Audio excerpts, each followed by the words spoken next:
എല്ലാവർക്കും സുഖമാണെന്ന് വിശ്വസിക്കുന്നു. ഡെയിലി അപ്ഡേറ്റിലേക്ക് എല്ലാ ആളുകൾക്കും സ്വാഗതം. ഓഗസ്റ്റ് 23-ാം തീയതിയും തുറന്നുള്ള ദിവസങ്ങളിലും നിങ്ങൾ ശ്രദ്ധിക്കേണ്ട വളരെ പ്രധാനപ്പെട്ട കാര്യങ്ങളാണ് ഈ ഒരു വീഡിയോയിൽ വ്യക്തമാക്കുന്നത്. വീഡിയോയുടെ സംശയങ്ങളിലേക്ക് കടക്കുന്ന കൂടുതൽ ആളുകളിലേക്ക് ഇൻഫർമേഷൻ എത്താൻ ഷെയർ ചെയ്യുക, ലൈക്ക് ചെയ്യുക. ഫേസ്ബുക്കിലൂടെ കാണുന്ന ആളുകൾ ഫോളോ ചെയ്യുക. വീഡിയോയുടെ വിശദമായ വിവരങ്ങളിലേക്ക് വരാം. ഓണം റേഷന്റെ വിതരണം അവസാന ഘട്ടങ്ങളിലേക്ക് കടന്നുകൊണ്ടിരിക്കുകയാണ്. സ്പെഷ്യലായും കൊണ്ട് അനുവദിച്ചിട്ടുള്ള ഭക്ഷ്യധാന്യത്തിന്റെ വിതരണവും ഓണക്കിറ്റിന്റെ വിതരണവും റേഷൻ കടകളിലൂടെ 25-ാം തീയതി വരെ മാത്രമാണ് പറഞ്ഞിട്ടുള്ളത്. ഇനി തൊട്ടടുത്ത ദിവസം ഞായറാഴ്ചയാണ് എങ്കിൽ പോലും റേഷൻ കടകൾ തുറന്ന് പ്രവർത്തിക്കും എന്നുള്ളതാണ് ഏറ്റവും പ്രധാനപ്പെട്ട അറിയിപ്പ്. പക്ഷേ റേഷൻ കട ഓണത്തിന് അവധിയുണ്ടാകും. 25-ാം തീയതി കഴിഞ്ഞാൽ 26, 27 തൊട്ടടുത്ത ദിവസങ്ങളിലായിട്ട് അവധികൾ ഉണ്ട് എന്നുള്ളതും ഓർക്കേണ്ടതാണ്. അപ്പൊ 25-നകം തന്നെ നീല വെള്ള റേഷൻ കാർഡിനും പിങ്ക് റേഷൻ കാർഡിനും അനുവദിച്ചിട്ടുള്ള സ്പെഷ്യൽ അരിയും മഞ്ഞ റേഷൻ കാർഡിന് അനുവദിച്ചിട്ടുള്ള ഭക്ഷ്യക്കിറ്റും കൈപ്പറ്റണമെന്ന് ഓർമ്മിപ്പിക്കുന്നു. ബാക്കിയുള്ള വിഹിതങ്ങൾ അത് കഴിഞ്ഞതിന് ശേഷവും വാങ്ങാനുള്ള 2-3-4 ദിവസം ഉണ്ടാകും എന്നുള്ളതും ഓർമ്മിപ്പിക്കുകയാണ്. ഇതാണ് റേഷനുമായി ബന്ധപ്പെട്ട് നിങ്ങളെ അറിയിക്കാനുള്ളത്. നീല വെള്ള റേഷൻ കാർഡുള്ളവർക്ക് 7 കിലോ 10 രൂപ 90 പൈസ നിരക്കിലും 10 കിലോ സ്പെഷ്യൽ അരി 26 രൂപ നിരക്കിലും 2 കിലോ ഗോതമ്പ് 8 രൂപ 70 പൈസക്കും 17 രൂപ നിരക്കിൽ 4 കിലോ ആട്ടയും ലഭിക്കുന്നുണ്ട്. അപ്പൊ ഇതെല്ലാം കൈപ്പറ്റാൻ വേണ്ടിയിട്ട് ശ്രദ്ധിക്കുക. 25-ാം തീയതി കഴിഞ്ഞാൽ എക്സ്ട്രാ 10 കിലോ കിട്ടാൻ സാധ്യതയില്ല. നിങ്ങളുടെ റേഷൻ കട ഇല്ലെങ്കിൽ തൊട്ടടുത്ത റേഷൻ കടയിൽ പോയിട്ട് വാങ്ങാവുന്നതാണ്. മറ്റൊരു പ്രധാനപ്പെട്ട കാര്യം, സപ്ലൈകോയുടെ വിതരണം തുടർന്നുകൊണ്ടിരിക്കുകയാണ്. എല്ലാ സപ്ലൈകോ ഔട്ട്ലെറ്റുകളിലും മിക്കവാറും എല്ലാ സാധനങ്ങളും ഉണ്ട് എന്നതാണ് ഈ ഒരു വർഷത്തെ പ്രത്യേകത. ഇതിനകം തന്നെ 250 കോടി രൂപയുടെ വിറ്റുവരവാണ് സപ്ലൈകോയിൽ ഈ മാസം ഉണ്ടായിട്ടുള്ളത് എന്ന്. അത് റെക്കോർഡാണ്. അപ്പോൾ ഓണത്തിന് ഇനിയും 4 ദിവസം അവശേഷിക്കുകയാണ് ഈ റെക്കോർഡ് വന്നിട്ടുള്ളത്. ഇനിയുള്ള ദിവസങ്ങളിൽ വലിയ വിൽപ്പന തന്നെ ഉണ്ടാകും. 100 കോടിയിലധികം കച്ചവടം ഇനിയും നടക്കും എന്നുള്ളതാണ്. അപ്പോൾ റെക്കോർഡിലേക്ക് എത്തും എന്നുള്ളതാണ് ഏറ്റവും പ്രധാനപ്പെട്ട വലിയ ഹിറ്റായിരിക്കുകയാണ് ഈ വർഷത്തെ സപ്ലൈകോയുടെ ഓണം വിപണനം എന്നുള്ളത് ശ്രദ്ധേയമായ ഒരു കാര്യമാണ്. അപ്പോൾ ഇതാണ് ഓണം റേഷനുമായി ബന്ധപ്പെട്ട് നിങ്ങളെ അറിയിക്കാനുള്ളത്. സംസ്ഥാനത്ത് സാമൂഹ്യ സുരക്ഷ ക്ഷേമ പെൻഷൻ വിതരണം സജീവമായി നടന്നുകൊണ്ടിരിക്കുകയാണ്. കയ്യിൽ വിതരണമാണ് ഇന്നലെ വൈകുന്നേരത്തോട് കൂടിയിട്ട് ആരംഭിച്ചിട്ടുള്ളത്. വീടുകളിൽ പല ആളുകൾക്കും ഇതിനകം തന്നെ തുക എത്തിയിട്ടുള്ള ആളുകൾ താഴെ ഒന്ന് കമന്റ് ആയിട്ട് രേഖപ്പെടുത്തുക. ചില ആളുകൾക്ക് അക്കൗണ്ടുകളിലേക്ക് ഇനിയും കയറാത്ത ആളുകളുണ്ട്. അങ്ങനെയുള്ള ആളുകൾ നിങ്ങൾ സ്റ്റാറ്റസ് ഒന്ന് പരിശോധിക്കാൻ വേണ്ടി ശ്രദ്ധിക്കുക. എന്തെങ്കിലും നൽകാനുണ്ടോ, സമർപ്പിക്കാനുണ്ടോ, രേഖ സമർപ്പിക്കാനുണ്ടോ എന്നൊക്കെ കൃത്യമായിട്ട് അതിൽ നിന്നും അറിയാൻ കഴിയുന്നതാണ്.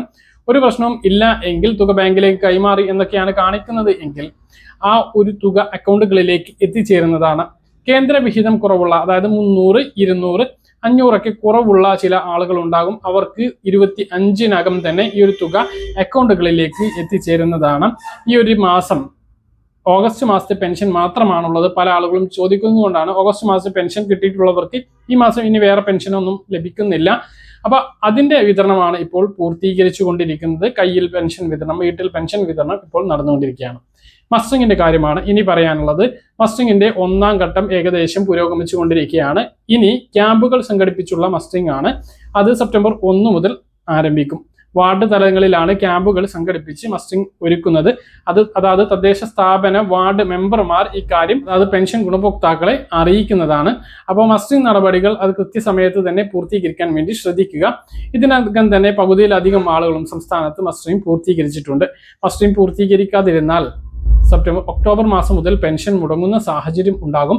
സെപ്റ്റംബർ 30 ഇതിനുള്ള ഒരു സമയം നൽകിയിട്ടുള്ളത്. ഈ ഒരു സമയത്ത് മസ്റ്ററിംഗ് ചെയ്യുമ്പോൾ ബയോമെട്രിക് മസ്റ്ററിംഗ് പരാജയപ്പെടുകയാണ് എങ്കിൽ ജീവൻ രേഖ അതായത് തദ്ദേശ സ്ഥാപനങ്ങളിൽ സമർപ്പിക്കണം.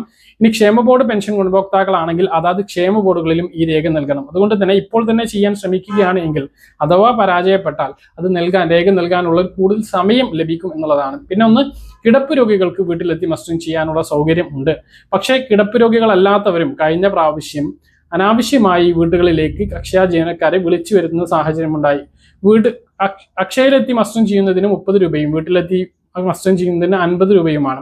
അപ്പം അതാണ് സൗകര്യം എന്ന് പല ആളുകളും മനസ്സിലാക്കുകയും അങ്ങനെ ചെയ്യുകയും ചെയ്തു. അത് അക്ഷയ ജീവനക്കാർക്ക് വലിയ ബുദ്ധിമുട്ടുണ്ടായി. ഇതിനെതിരെ അക്ഷയ ജീവനക്കാർ സർക്കാരിനെ സമീപിച്ചപ്പോൾ ഇപ്പോൾ സർക്കാർ തീരുമാനമെടുത്തിട്ടുണ്ട്. കിടപ്പ് രോഗികൾക്ക് മാത്രമായിരിക്കും ഇനി വീടുകളിലെത്തി മസ്റ്ററിംഗ് ചെയ്യാനുള്ള സൗകര്യം ഉണ്ടാകുക. അത് കൃത്യമായിട്ട് പരിശോധിച്ചതിന് ശേഷം മാത്രമായിരിക്കും മസ്റ്ററിംഗ് നടപടികൾ ഉണ്ടാകുക. വീടുകളിലെത്തിയുള്ള മസ്റ്ററിംഗ് നടപടികൾ ഉണ്ടാകുക. അതായത് പൂർണ്ണമായിട്ടും വാർദ്ധക്യ സഹജമായ അസുഖങ്ങളിൽ കിടപ്പ് രോഗികളായിട്ടുള്ളവർ, എന്തെങ്കിലും ആക്സിഡന്റോ കാര്യങ്ങളൊക്കെ സംഭവിച്ച് അക്ഷയയിൽ എത്താൻ കഴിയാത്ത, പിന്നെ വീടുകളിൽ നിന്ന് പുറത്തിറങ്ങാത്ത ഭിന്നശേഷിക്കാർ, ഇവർക്കൊക്കെ ആയിരിക്കും ഈ ഒരു മസ്റ്ററിംഗ് വീടുകളിൽ എത്തിയിട്ട് ഉണ്ടാകുക. അല്ലാത്തവർ നിർബന്ധമായിട്ടും അക്ഷയ കേന്ദ്രങ്ങളിലോ സെപ്റ്റംബർ 1 മുതൽ ആരംഭിക്കുന്ന ക്യാമ്പുകളിലെത്തിയോ മസ്റ്ററിംഗ് പൂർത്തീകരിക്കേണ്ടതാണ്. അപ്പോൾ ഇതാണ് മസ്റ്ററിംഗുമായി ബന്ധപ്പെട്ട വിവരം. മറ്റൊന്ന് വരുമാന സർട്ടിഫിക്കറ്റ് ആണ്. വരുമാന സർട്ടിഫിക്കറ്റ് ലഭിക്കാത്തവർക്ക് ജൂലൈ മാസത്തെ പെൻഷൻ മുടങ്ങിയിരുന്നു. ഓഗസ്റ്റ് മാസത്തേത് മുടങ്ങിയിട്ടുണ്ട്. അത് നൽകിയിട്ടുള്ളവർക്ക് ഓഗസ്റ്റ് മാസം മുതൽ കിട്ടി തുടങ്ങിയിട്ടുണ്ട് എന്നുള്ള സന്തോഷകരമായിട്ടുള്ള അറിയിപ്പുണ്ട്. അതാണ് മസ്റ്ററിംഗുമായി ബന്ധപ്പെട്ട വിവരം. അടുത്ത പെൻഷൻ ഇനി സെപ്റ്റംബർ മാസത്തെ പെൻഷൻ എന്ന് കിട്ടും എന്നാണ്. സെപ്റ്റംബർ മാസത്തെ പെൻഷൻ സെപ്റ്റംബർ 23, 24 ദിവസങ്ങളിലായിട്ട് വിതരണം ആരംഭിക്കുന്നതാണ്. 24-ാം തീയതി വ്യാഴാഴ്ച വൈകുന്നേരത്തോട് കൂടിയിട്ട് അക്കൗണ്ടുകളിലേക്ക് എത്താനാണ് ഏറ്റവും കൂടുതൽ സാധ്യത. അപ്പോൾ ഈ ഒരു രീതിയിലാണ് ഇനി അടുത്ത പെൻഷൻ വിതരണം ഉണ്ടാകുക. അതിന് മുമ്പ് പെൻഷൻ ലഭിക്കില്ല എന്നുള്ളതാണ്. പറഞ്ഞ കാര്യങ്ങൾ കൃത്യമായിട്ട് മനസ്സിലാണെന്ന് കരുതുന്നു. ഇതുപോലെ ഇൻഫർമേഷൻ ലഭിക്കാൻ ചാനൽ സബ്സ്ക്രൈബ് ചെയ്യുക, ബെൽ ഐക്കൺ എനേബിൾ ചെയ്ത് വെക്കുക. മറ്റൊരു വീഡിയോയുമായി നമുക്ക് വീണ്ടും കാണാം. ദൂരെ ബൈ.